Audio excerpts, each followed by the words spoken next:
Brownies, UMKM mengudara, UMKM berdaya.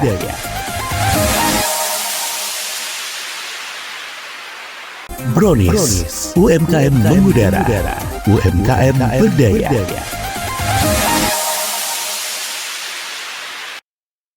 Semuanya, apa kabar Mbak Er? Alhamdulillah. Aku juga baik. Apa sih? Oke, kembali ya kalau sudah berdua, artinya akan ada program apa nih hari ini? Pasti udah tahu dong kalau misalkan hari ini di hari Kamis, ini tepat jam 9 lewat lah, lewat dikit ya. Ketemu sama yang namanya Brownies. Nah, Brownies itu adalah obrolan bisnis. Pagi-pagi udah ngomongin masalah bisnis. Oke. Ya karena bisnis adalah sesuatu selain misal gitu ya, nggak ada yang mau kerja jadi bawahan gitu di kantor perusahaan atau apa, ya harus memulai dari diri sendiri dong ya, membuka usaha. Ya. Nah, berarti para pengusaha ini adalah mental bos. Wih, leader, benar nah, banget pemimpin ya. Gitu ya. Aha. Dan Mbak Er, minggu lalu ya di episode pertama kita sudah bahas ide. Tentang ide berusaha kayak gimana. Ya, nah, ide. Minggu ini gimana nih? Minggu ini karena sudah tercetus ide minggu lalu. Jadi kita harus punya modal nih. Wah, ini agak-agak sedikit deg-degan kalau misalkan ngomongin yang namanya modal ya. Nah, iya betul, karena siapa tahu juga pemirsa ataupun pendengar gitu yang saat ini tengah mendengarkan, gimana sih sudah ide ada nih ya, modal agak kurang gitu, apakah harus pinjam di bank, pinjam keluarga, nyolong enggak ya? Jangan. Pinjam mertua aja deh. Nah boleh. Nah jadi harus sinkron nih antara ide dan si modal. Udah ada idenya, Yes. terus kita harus nyari modalnya dari mana nih. Nah, oke. Gitu. Dan tentu saja program Brownies itu menghadirkan konsultan seperti minggu lalu ya dari Plut. Di hari Plut. Udah tahu dong siapa ya? Nggak usah Iya. dikenalin lagi ya. Nggak usah. Nggak Tapi kayaknya beliau ini minggu ke minggu kayaknya ya. Minggu ke minggu. Nggak apa-apa, biar kita lebih akrab, kita lebih berilmu gitu Iya, ya. betul sih, Siapa betul. tahu nanti kalau misalkan udah siaran jadi pengusaha gitu. Boleh. Dan beliau juga nanti akan ditemani oleh narasumber seorang pelaku usaha. Seorang pelaku usaha. Yes, pelaku usaha. Tadi lo misalkan kemarin kita kuliner makanan berarti ya, makanan. Hari Hari ini bumbu. Kemarin ya. itu bumbu. Bumbu ya, kalau Ini sekarang udah jadi. Siap tinggal makan. Nah, dan ini kesukaan saya jamin ya, ini kesukaan hampir semua orang. semua kalangan, Semua semua kalangan. orang, semua umur. Nah, Iya berarti kan? anak-anak. Oh iya benar. Udah bisa Betul ya. Nah, bisa ditebak. Oke, kita langsung saja hadirkan si narasumber kita, langsung gas. Nah, ya mantap. Apa kabar narasumber kita pada pagi hari ini? Baik. Alhamdulillah. Assalamualaikum, selamat pagi semuanya. Wow, pagi. Waalaikumsalam. Udah bagus nggak sih suara saya nih? Bagus. Alhamdulillah. Gimana yes nggak? Bagus aja bagus. Oke, baiklah. Apa kabar? Kita kenalan dulu. Ya, kenalan dulu ya. Saya Anggi Aji Permana. Anggi? Biasa dipanggil Anggi. Itu. Mas Anggi. Mas Anggi, panggil aja Mas Anggi nggak apa-apa. Oke. Jangan bapak, nggak apa-apa. Jangan kalau bapak, misalkan soalnya masih muda mukanya. Mukanya doang. masih muda ya. Mukanya doang lagi. Aduh. Oke, baiklah. Dan seperti biasa tadi disampaikan bahwa ada konsultan dari Plut Kabupaten Tabalong ya, Pak. Bapak apa nih? Mas Rifan. Apa kabar Mas Rifan? Saya langsung noleh, mau panggil Bapak enggak? Kalau saya ya Mas ya. Iya. Abang. Mas Rifan ya. Mas Rifan. Ini katanya kebetulan teman SMA. Iya, kita Ya. seumuran. Suaranya beda kan. Jangan ngajak. Ini angkatan berapa dulu ini? Waduh, angkatan berapa nih? Berapa itu? Kalau Oke. kita lulusannya 2008. 2008. 2008. Saya baru lulus SD. 2008. Tua ya. Berarti sama ya, saya juga tua. Guys, skip. Oke, kita kembali ke laptop hari ini ya. Tadi sudah disampaikan bahwa si pelaku usaha, pelaku lagi ya, Mas yang UMKM, Mas Anggi, ini merupakan usahanya itu diminati semua kalangan. Bener banget. Dan mungkin juga buat pemirsa dan juga pendengar yang ada di rumah udah tahu banget ini sama brand nih ya gitu loh. Amin. Cuman baru tahu oh ini ternyata ownernya gitu. Nah, iya sih, biasanya gitu. Iya kan? Ya, sudah familiar produknya, biasanya agak kurang tahu orangnya. Iya. Ya, Di nanti kita belakang kenalkan. di belakang layar ya. Oke, baiklah Soalnya kalau kita nggak begitu. di depan kan. Beda Iya kalau sih. kita di depan kan ya. Di depan, kita di Kayak depan. balon itu. Di depan ada yang di bawah. Oke, baiklah. Usahanya adalah ayam. Ayam crispy Indonesia. Itu di flyernya salah tuh. Ayam crispy Indonesia pakai C, jadi aci. Soalnya kita ayam crispy. Karena kita kan Sunda jadinya aki. Aci juga Sunda iya, sih. iya, Aci iya, kan iya. ada ya. Iya benar juga. Mohon maaf ya, saya bukan nggak orang apa-apa. Sunda. Oh, iya, saya orang Sunda juga. Nah, aki ya, ayam Iya. Crispy berarti ya, Crispy. ayam Oh, ya. ayam Mohon crispy. maaf ya, Indonesia Masnya. pisan. Iya benar. Ya, mohon maaf Nggak atas apa-apa, nggak kesalahan C dan K. Oke, tidak masalah. Crispy gitu ya, Iya, ayam crispy. Ayam Oke, crispy ayam crispy Indonesia. Indonesia. Luar Oke, biasa sekali. baiklah. Mungkin kita ke Mas Anggi dulu ya, Boleh. Mas Ripan ya. Kenapa sih memilih usaha ini gitu? Kan banyak nih ayam-ayaman di Kabupaten Tabalong, apalagi di sekitaran Masnya kiri kanan ada tuh ya. Iya, betul. Dan sejak kapan sih mulai usaha si ayam ini? Silahkan Oke. disampaikan. Pertama, kenapa milih ayam dulu ya? Yes, Mungkin ya. betul. Karena ayam banyak juga sebenarnya di sini. Sebenarnya kita tuh di sini juga baru sebenarnya. Jadi kalau dibilang kalau dari ilmunya mungkin nanti Mas Ripan bisa lebih meluruskan kali ya. Jadi kalau saya mah emang agak salah dari awalnya, mungkin kurang tepat lah gitu. Jadi kita tuh dari sebenarnya baru pindah ke sini gitu kan. Jadi nggak riset, agak susah buat riset pasar dulu gitu kan. Jadi apa ya kira-kira yang orang semua itu makan gitu kan. Nah, kalau kita mikir ya ayam gitu kan. Ayam itu setiap hari orang makan ayam lah. Apalagi di sana pun, di tempat kita dulu pun kebanyakan orang jual ayam dan kayaknya bagus nih kalau di sana juga kita buka ayam gitu. Akhirnya kita pilih ayam. Dan kenapa ayam crispy? Waktu di sana kita lihat ayam crispy yang mungkin kan kalau orang yang brand besarnya kan kita tahu lah di sini juga udah ada gitu Iya, kan. Nah yang biasa, yang kalau kita kan masih UMKM yang skalanya masih kecil itu yang enak banget gitu tuh belum ada gitu. Ya udah kita bikin yang enak banget tapi kita harganya yang masih menyesuaikan kantong lah gitu. Jadi akhirnya kita pilih ayam crispy gitu. Jadi pasarnya juga luas karena buat anak-anak, dan untuk dewasanya kan kita juga ada varian gepreknya gitu. Akhirnya kita pilih itu brand itu ayam itu, dan kita namain brand ayam crispy Indonesia. Harapannya kan bisa meluas ke Indonesia, seluruh Indonesia gitu. Oke. Aku boleh nanya nggak sih, Ya Mas? boleh. Jadi di tengah gempuran perayaman crispy ini banyak banget ya Betul, betul. maksudnya tuh. Apa sih yang membuat ayam crispy Indonesia ini berbeda dengan ayam crispy yang lain? Yes. Bedanya kalau ayam crispy yang lain tuh mungkin rata kalau kita coba tuh hampir sama lah rasanya gitu. Dari dagingnya, dari kriukannya. Nah kalau kita ini kita punya bumbu rahasia. Wah, bumbu rahasia kita ini dari segi buat marinasi dagingnya sama bumbu di tepungnya yang bikin ayam crispy kita tuh lebih berasa di dagingnya, karena kita marinasi full dengan bumbu. Kemudian di tepungnya pun kita nggak cuman bumbu yang seadanya, tapi kita udah pakai bumbu yang emang kita siapin khusus, jadi lebih berasa dan lebih beraroma. Jadi kalau ini saya buka bawa produknya, kalau kita buka aja aromanya udah beda. Bisa kayaknya dibuka. Boleh, coba aja silakan nih. Tapi jangan dulu nanti mengganggu penciuman terus jadi kita makan bersama di sini ya. Tidak masalah, mukbang. Mukbang Mukbang berarti ya. boleh ya. Nanti Tadi nanti kita coba ya. Harus wajib. Oke, baiklah. Berusaha ini apakah sebelumnya bekerja atau apa sih Masnya? Kenapa jadi pengusaha gitu, jadi melenceng ke Ya, sana udah. kemari? Oke. Sebenarnya sebelumnya saya ya pekerja di sana Pekerja, tuh ya pekerja lah, salah satu perusahaan di Jakarta. Waduh. Akhirnya kita ada sesuatu yang mengharuskan kita pindah ke sini, ya udah. Oke, baiklah. Dan kita milih coba kita usaha deh biar kita bisa maksudnya nggak bergantung sama orang gitu, dan Betul. kita bisa memberikan manfaat buat orang lain seperti itu sih ya. Kok jadi ayam crispy nggak kayak orang kayak yang lain nggak nyebutin ayamnya gitu?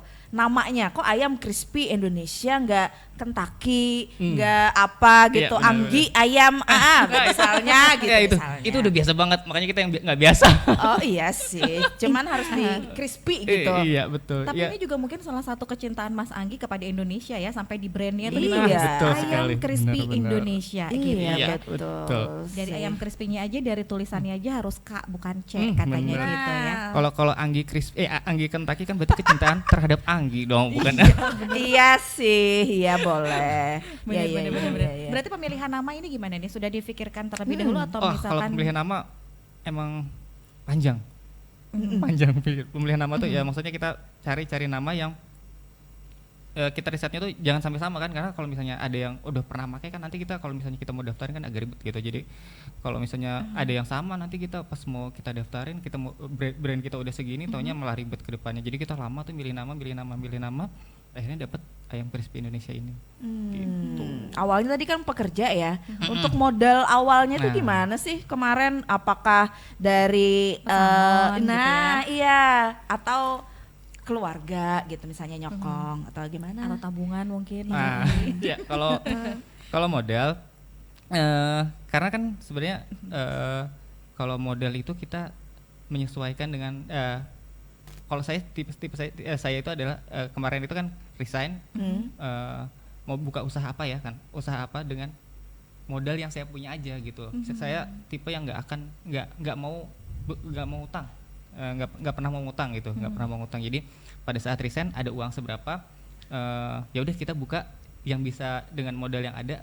Dengan modal itu kan modal uang, modal skill, modal ya komunikasi lah, apapun itu gitu. Dengan modal yang ada kita coba maksimalkan itu untuk membuka usaha ini. Jadi ya udah, jadi makanya yang ada kemarin di awal itu ya mungkin masih kecil lah gitu, maksudnya belum bisa besar karena kita maksimalkan modal yang kita punya aja dulu. Jadi saya nggak minjem ke bank, nggak minjem orang tua, nggak, jadi kayak pengennya tuh sendiri gitu, mandiri dari kita sendiri, jadi ada kebanggaan juga gitu loh, nggak ada bantuan dari orang lain gitu. Benar-benar luar biasa Bang. Tapi kalau misalkan ngelihat dari awal ya, ayam crispy Indonesia ini adalah brand pertama bikinan sendiri. Ini kayaknya PR-nya banyak banget ya Mbak Rin ya. Dari awal harus bikin logo ya Mas Rifan ya, mungkin terus masalah bumbu, terus ini brand image yang Ya, Nah, brand agak image. agak Agak berat. susah karena memang bukan franchise gitu kan. Kalau Betul. franchise kan enak aja nih tinggal datang gitu. Mm. Kok Mas Anggi memiliki keberanian yang Yes. luar biasa untuk memulai satu usaha yang dengan brandnya sendiri, gimana nih Mas Anggi? Iya, yakin aja sih sebenarnya. Jadi makanya kita kalau yang di pinggir jalan itu kan biasa ya, maksudnya mereka tampilannya biasa gitu. Kalau kita tampilannya beda, logo kita pikirkan, konsep outlet kita pikirkan gitu. Jadi jadi kadang orang lihat gitu, ini franchise ya gitu. Pasti orang kalau Iya. ngeliat Iya. ini franchise ya gitu. Enggak, kita bikin sendiri. Ya itu emang PR-nya kita sampai sekarang pun kita masih terus kita branding ya ayam crispy Indonesia ini biar ini, karena kan kalau kita mulai sendiri kan emang kita harus berani membranding produk kita sendiri gitu. Emang PR-nya di situ, tapi alhamdulillah mudah-mudahan kedepannya juga masih lebih bagus lagi gitu. Oke, baiklah, mungkin kita beralih ke Mas Rifan. Mas Ini Rifan, gimana ya? Yang saya manggil Mas. Oke, tadi apa namanya? Ada sedikit disinggung masalah modal gitu ya, karena tadi katanya tidak minjam ataupun dikasih orang tua ke bank dan lain sebagainya. Sebegitu penting sekali gitu ya memulai usaha. Kemarin sudah ide, itu sangat penting, harus diawali gitu dengan ide. Jangan berani-berani mulai usaha kalau nggak punya modal. nggak punya modal gitu. Sebegitu pentingnya kan Mas Ripan si modal ini. Mungkin kalau pernah kita dengar usaha modal dengkul ya. Nah, kalau pernah dengar itu ya. Yes. Nah, saran saya sih hati-hati kalau modal dengkul ya, nanti dengkulnya copot gitu. Iya, Ya. iya. Kalau dari pengalaman saya sendiri, modal harus ada kalau kita mau bikin usaha. Hanya mungkin perbedaannya jumlahnya gitu ya. Ada yang terbatas, ada yang berlimpah gitu ya. Nah, tapi modal ini, kalaupun misalkan kita punya modal banyak gitu ya, saran saya tetap mulai modal itu dengan terbatas dulu. Kayak kita singgung kemarin kan, kalau kita punya anggap 10 juta gitu ya. Kalau bisa ya pakai 3 juta dulu untuk tes market misalkan, untuk mencari pasar. Jadi jangan langsung jor-joran gitu ya. Karena bisnis di awal itu kalau dari riset, bisnis yang baru dimulai itu kemungkinan berhasil cuma 20% gitu. Jadi tingkat kegagalan itu sampai 80%.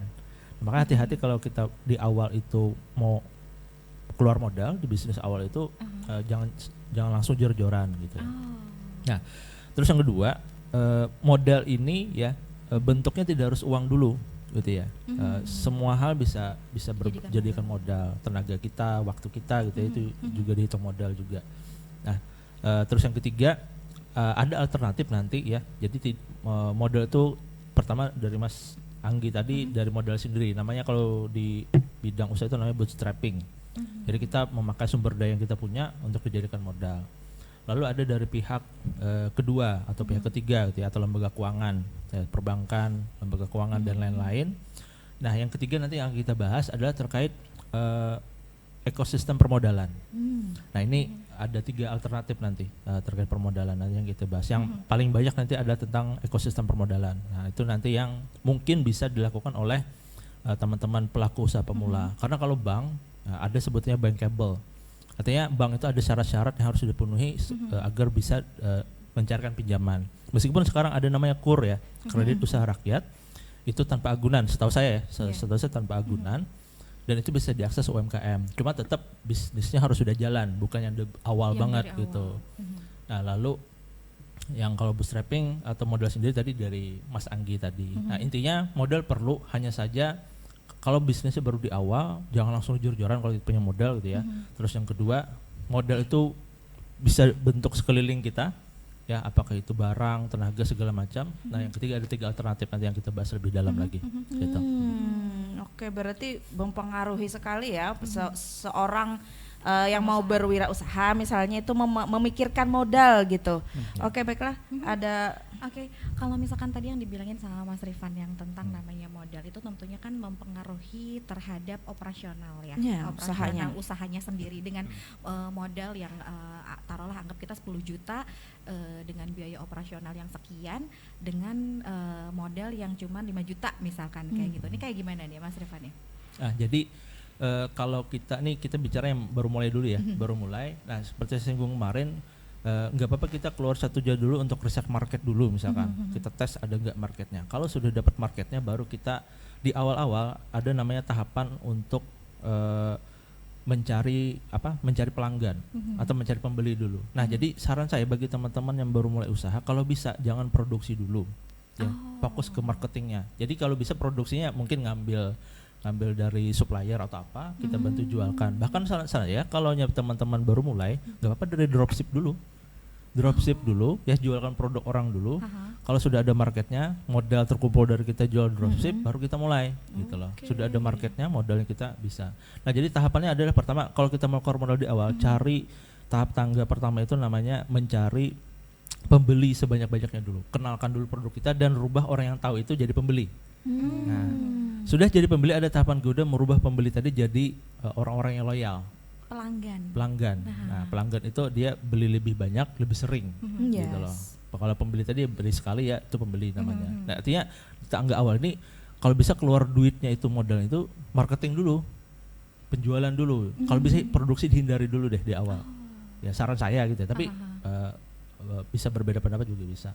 Kalau sudah dapat pembeli, bagaimana cara kita keluar modal untuk menjaga loyalitas ya pelanggan tadi ya. Mereka gimana caranya bisa bentuk promo ya, diskon ya, agar mereka beli lagi lebih sering, bundling misalkan ya, segala macam. Nah, kalau sudah kita berbicara kalau ini tangganya namanya memaksimalkan keuntungan, gimana caranya orang beli lebih banyak, lebih sering gitu loh.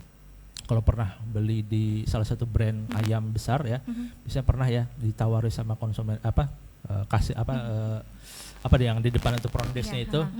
Awalnya kita mau beli cuma ayam, mau tambah ini enggak, kentang enggak, mau tambah kola enggak. Nah, itu namanya menambah kemungkinan pembelian lebih besar, lebih sering gitu.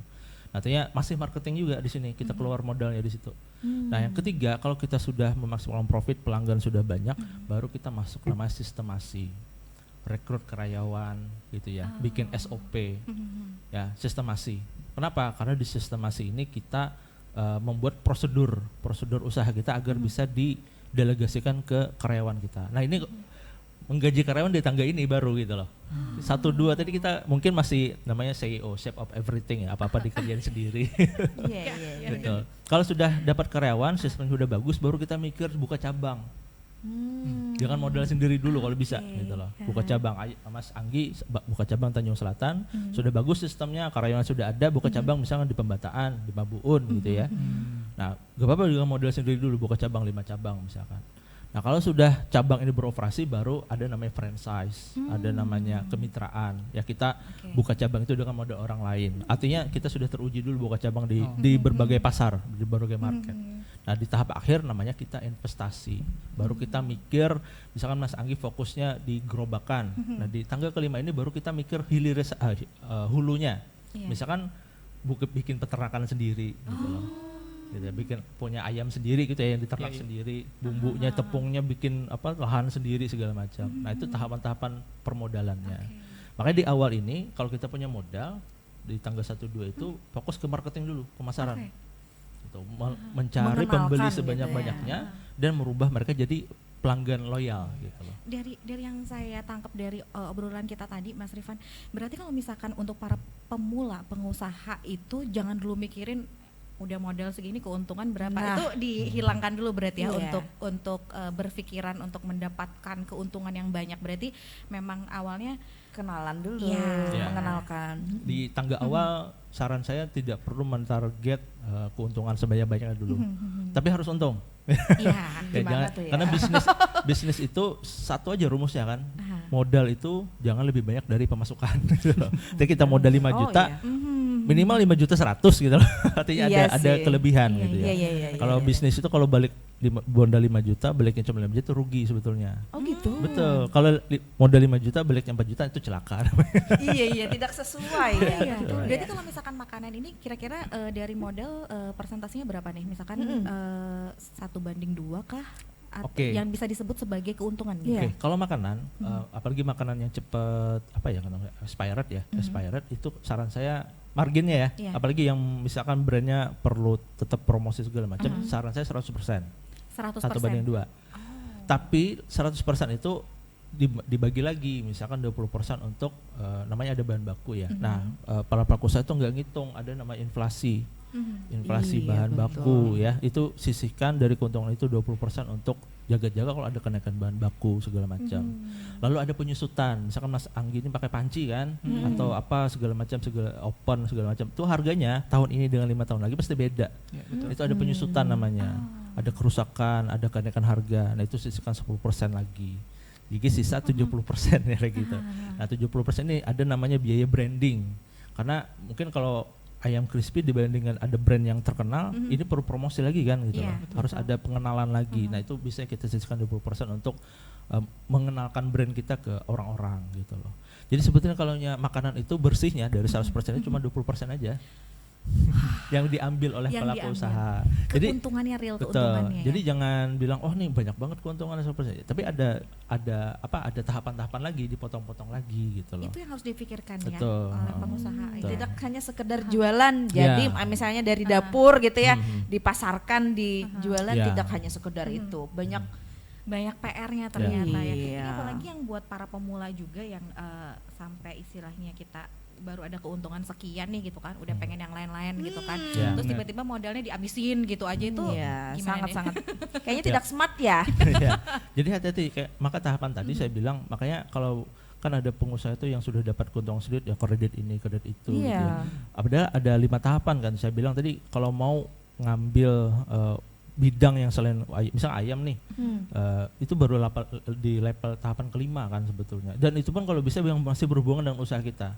Misalkan saya udah jualan ayam sukses sampai level keempat yang buka cabang banyak, wah saya mau bisnis properti gitu kan, beda jauh banget dengan usaha awal ya. Kalau bisa kan kita ada namanya hulunya kan, saya belum masuk nih, misalkan kenapa nggak buka, kan cabang saya udah banyak, selama ini suplai ayamnya dari luar kan, dari peternak luar, kenapa nggak bikin sendiri, misalkan mempekerjakan karyawan sendiri ya. Jadi investasinya ke hulunya. Kalau Mas Anggi gerobakan mungkin hilirnya ya, di ujungnya pemasarannya kayak gitu sebetulnya.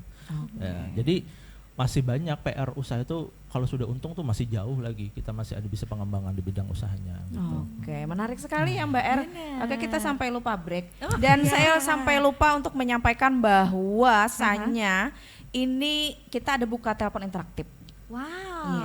Yes, kita ada buka telepon interaktif. Jadi nanti bisa bertanya ke Mas Rifan kah, atau mau berbagi, ada yang mau join usaha. Ya. Nah, ke Mas Anggi Ke Mas kah, Anggi gitu misal ya. gitu. Tapi kita tidak terima ada yang mau request lagu. Oh jangan request lagu atuh. Jangan ya. Jadi silahkan sudah tertera di layar kaca Aha. yang mau yang saat ini sedang menyaksikan di televisi ataupun yang menyaksikan kami di live streaming, sudah ada tertera nomornya ya di bawah Mbak, di samping Mbak Ergi. Oke, sebelah ada di situ. sini nanti bisa dilihat Iya, dan nomor teleponnya. 813-4878-2112 ya. Jadi bisa Anda hubungi mau bertanya, dan yang mau bertanya di live streaming Facebook juga silahkan ditulis di kolom komentar, nanti akan langsung dijawab.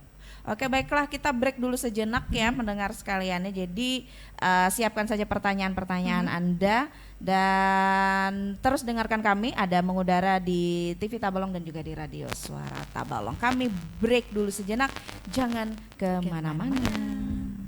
Brownies, UMKM mengudara, UMKM berdaya.